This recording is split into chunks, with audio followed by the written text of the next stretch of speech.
الحمدللہ عز و جل آج میری صاحبزادی کا آج نکاح کی تقریب ہے. میں آنے والے تمام معزز مہمانوں کا شکریہ ادا کرتا ہوں.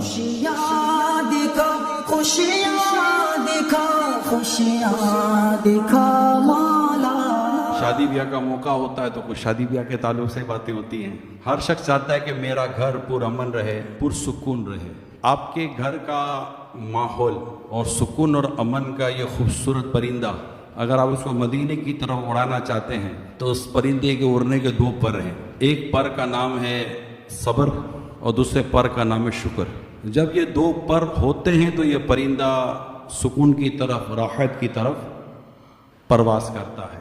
ہم اپنے گھروں میں جو انداز اختیار کرتے ہیں وہ انداز بعض اوقات جارحانہ ہوتا ہے. یہ کیوں نہیں ہوا، کیوں نہیں کیا، گرم کیوں نہیں ہے، پانی ٹھنڈا کیوں نہیں ہے، میٹھا کیوں کم ہے، مرچی کیوں زیادہ ہے. تو اتنی ہمارے مزاج میں وہ پرابلم ہوتا ہے. اصل میں ہمارا مزاج جو ہے نا وہ بدقسمتی کے ساتھ، جنرل بات کر رہا ہوں، ہمارا مزاج ہاف بوائلنگ پوائنٹ پر ہے. تھوڑی سی خلاف مزاج کی آگ جلتی ہے نا تو وہ ابل پڑتا ہے.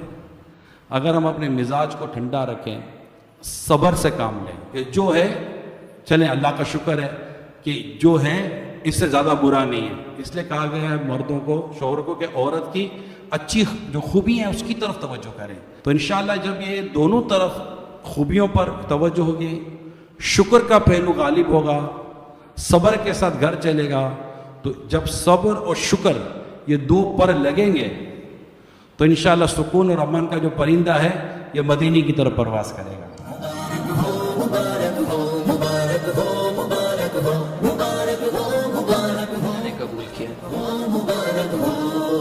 اے اللہ کریم اس نکاح میں برکت عطا فرما.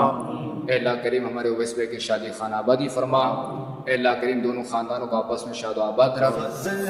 رب پاک سے بھائی میرا دولہا بنا، خوش نما پھولوں کا اس کے سر پہ ہے صحرا سجا، خوش نما پھولوں کا اس کے سر پہ ہے صحرا سجا.